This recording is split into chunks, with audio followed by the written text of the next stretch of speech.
welcome to our viewers in Nigeria and across the world. Lunchtime Politics begins right now.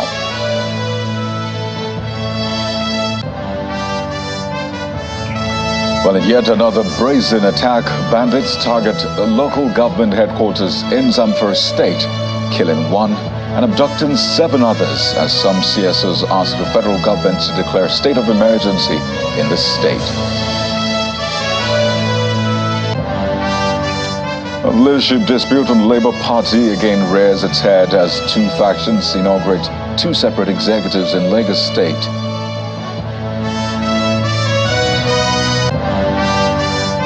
And fears of a fresh petrol price hike emerges with further fall in the value of the naira and the rising cost of a barrel of crude.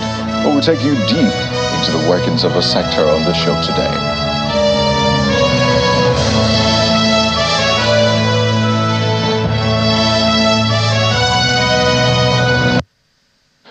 We begin with our top story. Armed bandits in the early hours of today have attacked the headquarters of Bungudu local government area of Zamfara state, killing 1 person and abducting 7 others. A resident of the town told Channels Television that the armed bandits stormed the town with deadly weapons and after killing 1 person, abducted the son of the emir of Bungudu, Abdurrahman Hassan, and the former state program officer of the International Fund for Agricultural Development, IFAD, Abubakar Bungudu, among others. The local government headquarters is about 21 kilometers to the state capital, Gusau, and just last month, 4 policemen were killed in the same local government area, while another policeman was killed some days ago in a separate attack. Our residents attribute the incessant attacks on the local government headquarters and neighboring communities to a bandits enclave located around one community on the outskirts of the town. And they question why security agencies have not been able to dislodge the bandits and destroy their hideout. Well, efforts to reach the State Police Command headquarters and the spokesperson, ASP Yazid Abubakar, has not been successful as it was not responding to several phone calls put across to him as at press time. Meanwhile, 28 civil society organizations led by Democratic Watch Initiative have raised the alarm over the security situation in Zamfara state with a call on President Bola Tinubu to declare a state of emergency in the state. The groups expressed concern that Zamfara has, in their words, become a colony of bandits as terrorists now control several villages across the state and form their own government, killing, kidnapping, and raping women unhindered. Addressing a news conference in Kaduna State, the spokesman of Democratic Watch Initiative, Senator Mohammed, blames the state governor, Dauda Lawal, and his handling of security as responsible for the attacks.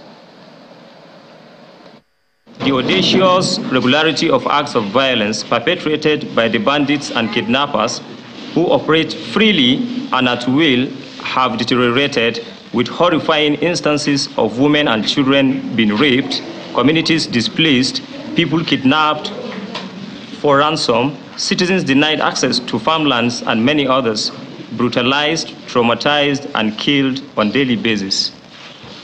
Killers and other criminals appeared to have sensed a paralyzing vacuum at the highest levels of leadership in the state.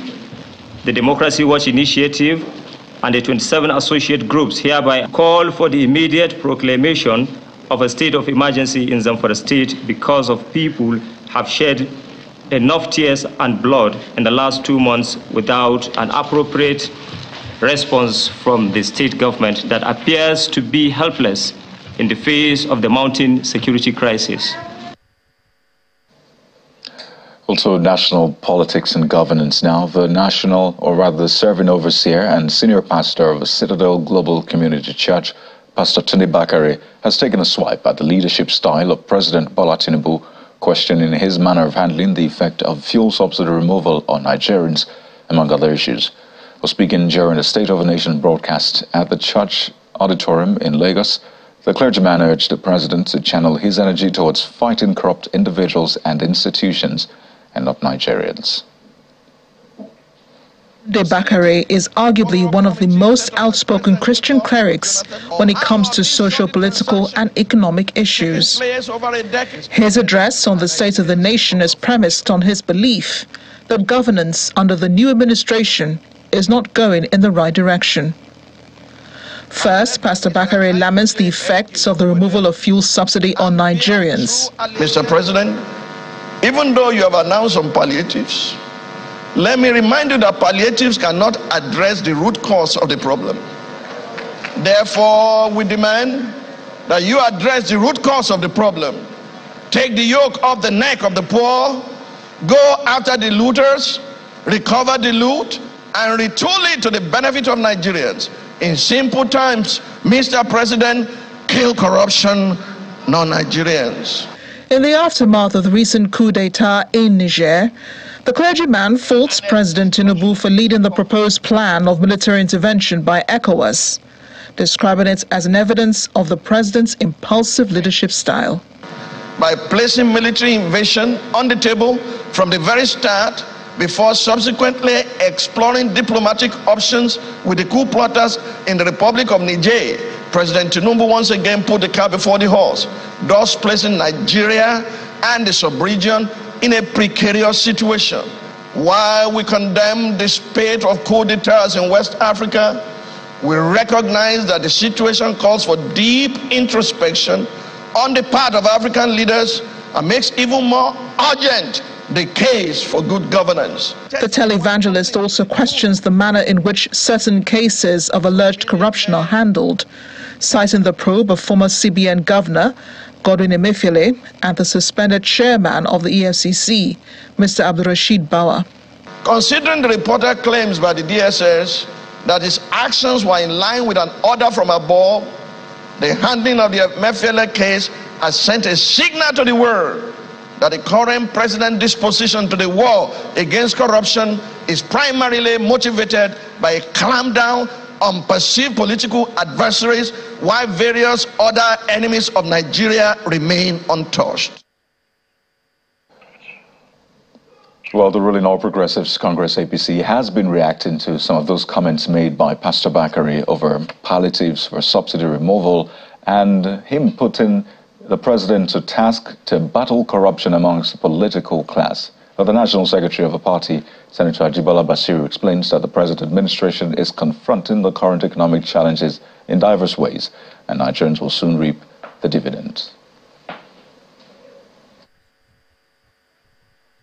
I don't see him as a politician, and with respect to him, I don't see him as even competent to say what he has said. The fact that we are talking of palliative does not mean that we are not confronting the headlong of correcting the dysfunction and the imbalances in the economy. So we are both addressing the issue of palliative as a immediate step and addressing the fundamental problem that is affecting access to necessary resources to carry out infrastructure, to galvanize our economy, and to turn our economic run in a way that will have economic prosperity for the Nigerian people. So we are not limiting our project to issue of palliative. We have a four-year mandate, and so, by the grace of God, even before the next 1 year, people will start seeing the benefit of the fundamental adjustment that is being made in the economy of our country. So two sides to the leadership style or the recent moves of President Bola Tinubu. Let's get another perspective to this one. We're joined on the program by Mr. Jide Ojo, who is a policy analyst and also political analyst, joining us virtually from the nation's capital, Abuja. Thank you for joining us on the program, Mr. Ojo.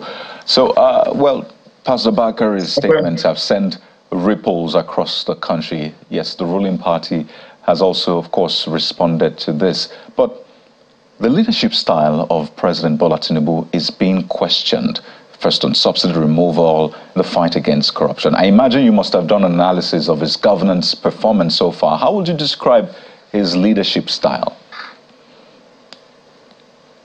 Thank you very much, Kayode, and good afternoon, every Nigerians and the entire global community. For me, yes, the emerging signal from the presidency of Asiwaju Bola Ahmed Tinubu is is ominous. It's ominous to the extent that I have raised issues about the suspension of Emefiele and Abdulrasheed Bawa, and the manner in which it was done. I believe that Emefiele should have been sacked, and this will have warranted getting a two-thirds majority of the Senate to support that move, because we are told by lawyers that there is no provision for suspension of CBN governor. It's been done before under Sanusi Lamido Sanusi. He went to court. The court did say that no, it's inappropriate to suspend. And so the president, and then after 2 months of being in the coolers, he was charged with not even economic sabotage or economic crime, but illegal possession of firearms, which again is a bailable offense. And we have seen the way and manner in which DSS have handled the issue of bail of Emefiele.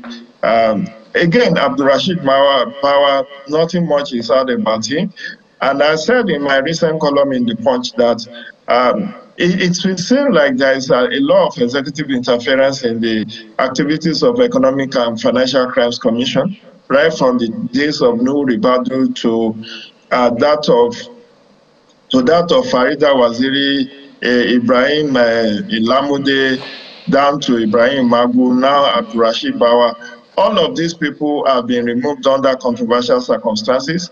At the end of the day, none of them has been prosecuted for abuse of office or for economic crimes. So on what basis are you removing them? So much so that none of the 5 I've mentioned have ever finished their tenure. Magu was the longest serving, but we know the controversial circumstance in which he was removed on the advisory of the former Attorney General and Minister of Justice, Malami Abubakar Malami SN. So it leaves a sore taste in the mouth if Ashwaju will continue in that trajectory. And what Pastor Tunde Bakare has said is, as we have seen in the Bible, the prophets of old have never really kept quiet. They have been the conscience of the nation. Although having shown interest in being the number 16th president of Nigeria, there is that likelihood people will think he's saying what he said yesterday out of malice and not out of genuine concern, because we know that he contested against Asiwaju Bola Ahmed Tinubu at the party primary last year. He didn't even win a single vote, and that could possibly be the reason why he's saying. But on the side, if we ignore the messenger and we look at the message, I think it's on the right path. These observations are on point, and we need to, we cannot afford to say because there is a 4-year tenure. The money shows the day. If Asiwaju will take this kind of stance on Emefiele and Bawa, right, and nothing fundamental has been found against these two, then it's a cause for concern. Using that term, ominous, that's a sense you get from this government, or perhaps the leadership style. Essentially, it's a worrying, that's describing a worrying state where you see that something bad is about to happen. And people will ask, what is responsible for that? Is it the fact that even his victory at the election is still being questioned? Is that also having an effect on the leadership style? Is it the Niger situation? Perhaps he has too much on his plate. Is it the fact that a cabinet has not been properly formed just yet? What do you think is responsible for this? So at least maybe if the government cannot see itself from an outsider's perspective, maybe it can borrow relief from that. Well, I'm not sure that you are right, Kayode. The president said we should not pity him, that he asked for the job and he was going to hit the ground running. Again, I'm disappointed. About 70 days after inauguration, he has not formed his cabinet. In fact, the expectation was like after having 45 of his nominees confirmed by the Senate last week, And we had it on good authority that there has been a communication of the number, the 45 people to him as a Wednesday last week. What then is holding back the inauguration? It seems like the president underrated the enormity of the challenges that he's going to face, even in formation of his cabinet, because now he has decided to go the way of having the highest number of cabinets since 1999. I'm not too familiar with what the cabinet size was in the First, Second, and Third Republic, but at least in the last 24 years, since we returned to this Fourth Republic, this is the highest. And you ask yourself, many people who lost elections are on that list. Nine former governors were nominated. A couple of them, like Oyetola in Osun and Bello Matawale in Zamfara, lost election. They got nomination. We have someone like Samuel Lalong, someone like Badaru, and the Kebbi State governor who lost election into Senate also being on that list. So is this a kind of compensatory list, or the so-called people who can help achieve the best for this country? And you ask yourself about oversighting this huge number of cabinet, because after these 48 nominees, or whether we want to say 45 now, for now, there will still be chief of staff, there will still be secretary to the federal government, the vice president and the president, and also maybe the special advisors will be in the cabinet. So how do you oversight this huge number of people? At the age of 71, and this is what I raised in the interview I granted the Punch on Saturday, because I'm worried that at the age of Asiwaju, and the concerns that have been previously raised about his state of health, particularly for the few gaps he made during the campaigns, can he afford to effectively superintend over this huge number, or is he going to ask his vice president to take charge in terms of effective supervision? Because as you have also alluded, Kayode, he still has the ECOWAS issue to deal with for the next 1 year. And Niger crisis has reared its ugly head early in his administration. Now he's the chairman. He has to prove his mettle on that count as well. So the attention is quite being divided. And then does it make sense for us to say in one breath we want to reduce cost of governance, and then we now have about 50 or more people in cabinet? Does it really make economic sense in the? And then do we I've asked this question also, are we going to have 48 ministries, given the fact that Festus Keyamo, who incidentally is now part of this about to be formed cabinet, said that Minister of State is unconstitutional and it's illegal. If it is illegal to have Minister of State, so is Asiwaju going to go ahead and have 48 ministries? In which case we now have proliferation and mushrooming of ministries. And this is quite at variance to what Steve Oronsaye committee report advised us way back in 2011 about the need to trim the governance in this country. Quite a number of issues, Mr. Ojo, you have laid on the table, and you'll expect, of course, that the government, as it said, will hit the ground running, because clearly there's still a lot of room for improvement. But I would like to thank you so much, Mr. Jide Ojo, for your time on the program, as always, this afternoon. My pleasure. Do have a great day and stay safe. Well, we'll try our very best. Let's talk party politics now, intra-party politics, and we'll go to the realm of the Labour Party, where the impasse, and call it that, between factions of the Labour Party seems to have deepened as separate groups have inaugurated state principal officers to steer the affairs of the party here in Lagos State. Well, the Abure-led faction of the party and some members of the National Executive, that's the National Executive Council of the National Working Committee, inaugurated 20 local government chairmen and 15 caretaker committee members of the party in Lagos State.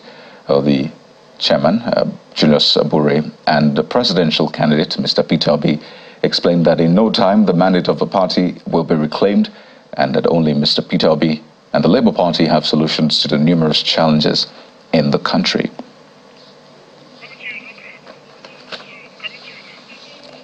But on the flip side, you have the Lamidi Apapa-led faction of the Labour Party with some members of the NWC inaugurating a 24-man Lagos State Executive Committee led by Honourable Olumide Adesoye, who was sworn in as the chairman. And the Apapa-led faction explained that they will not bow to pressure nor go back on any of their decisions. So clearly, there's still very much issues within the Labour Party, and we'll keep an eye, particularly on Lagos State, and bring you updates as they unfold within the Labour Party. But while that is going on a national scale, there are fresh concerns about the possibility of the pump price of petrol climbing even higher than the current, 600 naira per litre in some parts of the country. Well, this is expected to be the third price hike coming 3 months after President Bola Tinubu announced the removal of petrol subsidy in his inaugural speech. Or the soaring value of the dollar to the naira and the rise in the price of crude are some of the factors said to be responsible for this seemingly impending hike. So what must the government do to salvage this situation, particularly for Nigerians who have been negatively impacted the most? I mean, some sort of buffer isn't too much to ask for, is it? And you wonder just how much more price increase the vulnerable can take. Also, we'll be taking you deep into the workings of the sector on this program. Is it transparent enough? Well, we have joining us Ronke Onodeko, who's an oil and gas expert and principal partner, DRNL Limited. Well, it's good to have you on the program. We had to, bring you in for this all-important conversation. And from what we hear on good authority from players in the sector, well, it's nothing official yet, but we hear that the landing cost of petrol is at the heart of this possible hike. Can you help Nigerians understand why this is the case and perhaps what to expect in the coming days? Thank you very much for having me. And I'll just go into a bit of background just to make sure we're all on the same page. All right. The crude oil business is a dollar business. The refining, the getting the oil out of the ground is 100% US dollar based. The companies that do this business do not use any other currency other than US dollars to run their business. And then the crude has to be shipped out of the country using vessels that are chartered using foreign currency. Then they go through a refining process, a storage, a reshipment back to places like Nigeria, and then the distribution, the various things that happen between when a ship docks in, for example, Lagos. You have inspection charges, you have Navy charges, you have all kinds of charges.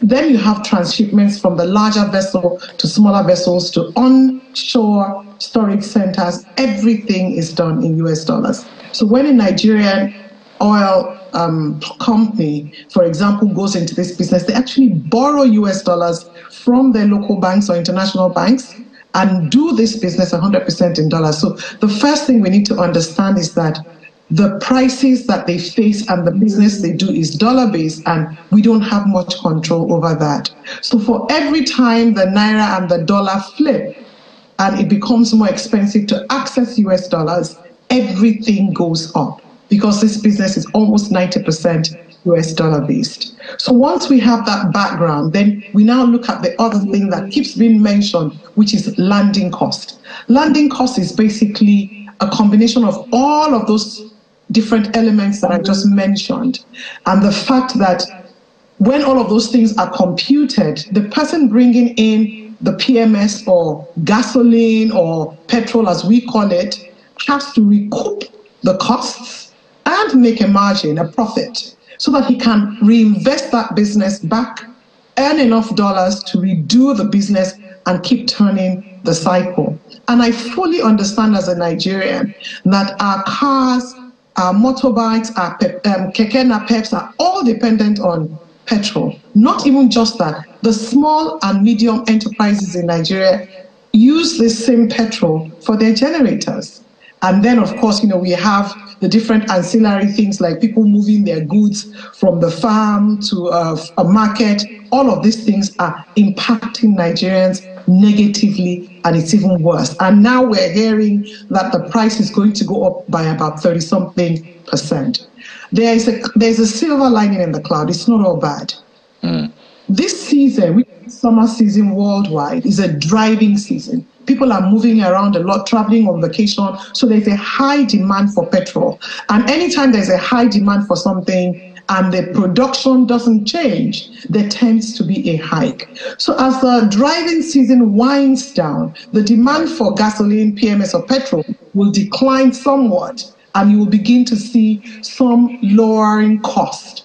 On the other hand, Nigeria is an OPEC country. Right. So we are part of the oil-producing countries in the world that are part of OPEC, and we have quotas. So anytime the price of oil, of crude oil, which is the mainstay of OPEC countries, is declining, they tend to shut down production, reduce supply. And because of the reduction in supply, demand is seeking a higher price. So Nigeria is actually earning more in what we're charging for our barrel of crude oil. However, because we're still importing petroleum products, it's impacting us, as in we're having to buy petrol, diesel, and all the other derivatives more expensive. Is there a way out for us as Nigerians? Pardon me, quite an extensive background you've given to this, and I think it's important for Nigerians to understand how this sector works. But, you know, there's a business side of things. There's a government policy side, because a lot of people see this as a result of a government's policy removing subsidy, rightly so. So you are going to get to that point. What must the government do as a matter of urgency to protect particularly the vulnerable, those people who rely on petrol for what they're grinding business, the motorcycles, tricycles, and the rest? They are the ones that will be mostly impacted by this. So is there any way out for government as we wind down? Well, there are a few things the government can do. First and foremost, the access to foreign exchange needs to change. If the companies that do this business can get foreign exchange at a reasonable rate, and we know that we're floating that at the moment, but the industry needs to be able to access foreign exchange, pay their money into their banks, and get their money out in a very short period of time, whereby they're not having additional costs of hedging and all of that. That would really, really help the industry. That's one of the first things I would say. The other thing that's quite long-term is that if we had refining capacity in Nigeria, we'll be able to cut out a lot of the costs that are amounting to the high cost of importation. First and foremost, if our refineries worked, if the Dangote refinery comes on stream, if more companies and more industries come into that refining capacity space, then we cut out the cost of shipping out our crude, paying for refining abroad, importing the crude, renting vessels to bring in the crude, renting vessels to transport the crude, storage abroad. All of those costs will reduce the overall cost that is amounting to the landing cost in Nigeria. But building refining capacity is not going to happen overnight. Indeed. So in the interim, there's so many ways to do things and improve the efficiency. If a vessel comes in on a Monday, if it can discharge in 2 days, the person doesn't incur demurrage. But if the person is waiting at the ports for 4 days and they're charging thousands of dollars per day, he's going to add all of those costs. He's going to add those costs to her landing costs. And then Nigerians are the ones. They'll push it to Nigerians. We shall have a much more extensive conversation on this, but we'll have to leave it here because of time. Ronke Onodeko, Principal Partner, DRNL Limited, an oil and gas expert. Thank you so much for your insight on the program. Thank you so much for having me. Well, let's hope the coming days hold better tidings for Nigerians. But we'll have to anchor at this point. Thank you so much for being a part of the program. I'm Kayode Kikulu. Goodbye.